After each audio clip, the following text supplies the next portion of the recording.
sasabihin ko lamang. And then adding insult to injury. Kaya ko tinawag na stupid law yung National Maritime Zone sa amin. Kinodify nila yung mga natanggal. Hindi yan. Kaya ka na gano'n. Kinodify nila yung mga natanggal. Di ba sinabi na, diniscuss ko na sa inyo na wala na Scarborough Shoal? Nilagay nila yung territorial sea ng Scarborough Shoal as one of the features of the West Philippine Sea. Pangalawa, sinabi ko na sa inyo kung paano nawala ang Kalayaan Island Group. Sinama pa rin nila yung Kalayaan Island Group sa National Maritime Zone. At pangatlo, nawala na nga yung treaty limits. Nag-designate pa sila ng Luzon Sea sa kaliwa ng Zambales at Ilocos. Eh, hindi pa panluloko yan. And then, despite the fact na disputed ang exclusive economic zone sa kanluran ng Pilipinas, sinama nila yung iisip natin sa West. And all this for, tinawag nila West Philippine Sea. So ano natira? Kung wala na yung apat na elemento. Balik tayo sa Administrative Order 29 lang. So pangalan lang. Yung pangalan lang na West Philippine Sea na nila. Ayan.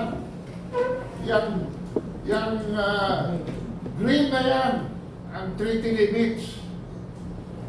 Yung red na nakapaikot sa Pilipinas, yung ginawa nilang baselines. Yan, kita-kita dito. Ayan o. Yung green ang treaty limits. Ang laki ho niyan. Tingnan ninyo ho. Tingnan mo ninyo.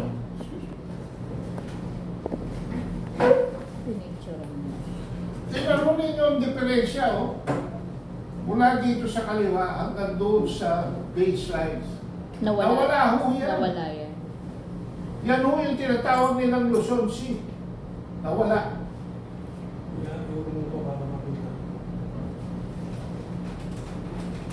Sa kaliwa, walang nawala kasi wala naman nag-claim doon.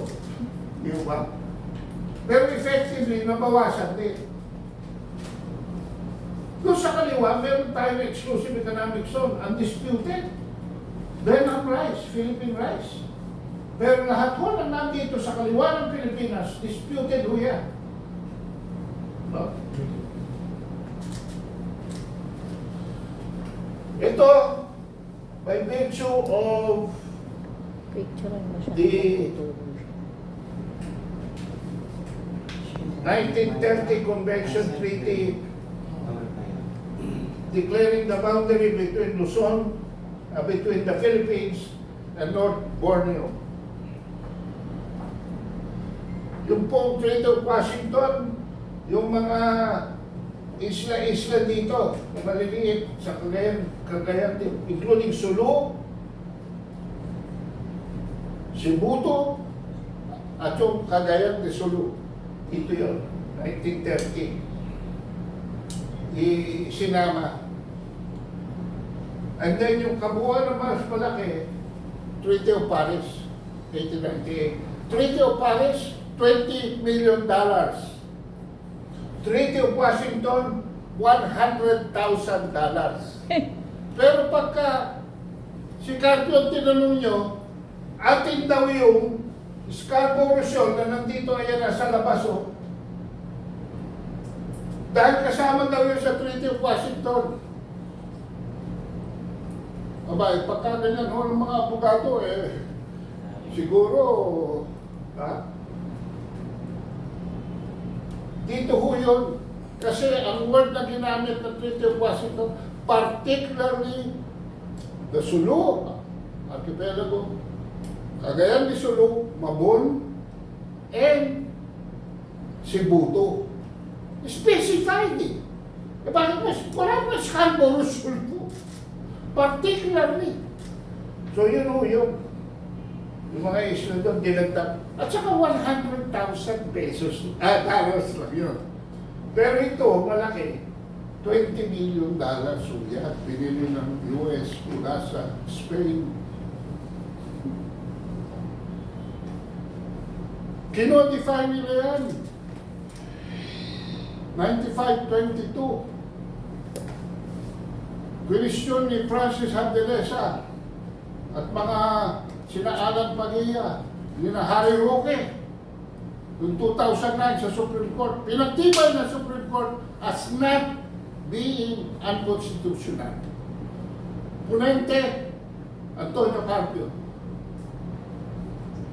Oh, tingnan ko nga kung paano lalabas si Antonio Carpio sa kabalbalan na ginawa niya.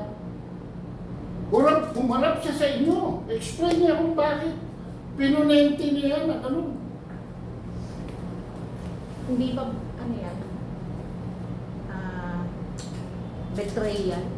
Yun nga, sabi ni Kamo. Paghuhuda sa sarili mong bansa. Na nagka-problema tayo. Dahil sinusuportahan natin yung paragraph 278 na walang drawing na pwedeng i-recognize. Drawing ng China kung kiklaim ng China. Hindi pwede yung 9-line. Eh, historic title yun. Eh, ito, historic title din. O di hindi rin tayo pwede mag-claim ng treaty limits. So we boxed ourselves. Ginahon natin ang sarili natin. Ang hilig kasi natin sa mga abogado. Eh, abogado naman. Na mga abogado hindi makapag-isip kundi nakasulat sa letra ng batas. Eh sa diplomasya ho, mas malawak yung options ng isang diploma dahil ang pinag-uusapan ay hindi nakasulat sa batas. Bibigyan ko kayo ng isang example. The Sea Treaty of Timor-Leste, Australia, and Indonesia. Gumawa sila ng agreement sa oil and gas exploration. Pero hindi nila kinahon.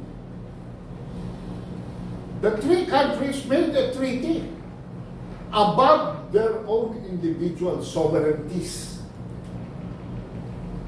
They created an agreement between the three countries. Internal law ho must conform to international law. Kaya tayo, niloko tayo ni Teddy Boy Locsin. Dahil ang justification ni Teddy Boy Locsin, it violates our sovereignty. Anong base niya? Konstitusyon. Bakit ka nang babase sa konstitusyon? Ikausap mo ibang bansa. Eh yung mga Amerikano hindi natin mapakulong eh.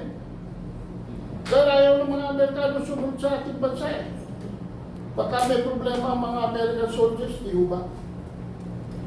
So itaas natin. Nandito yung soberanya, itaas natin. Hindi ho in violation of our sovereignty ang 60-40 deal with China sa oil exploration. Bakit?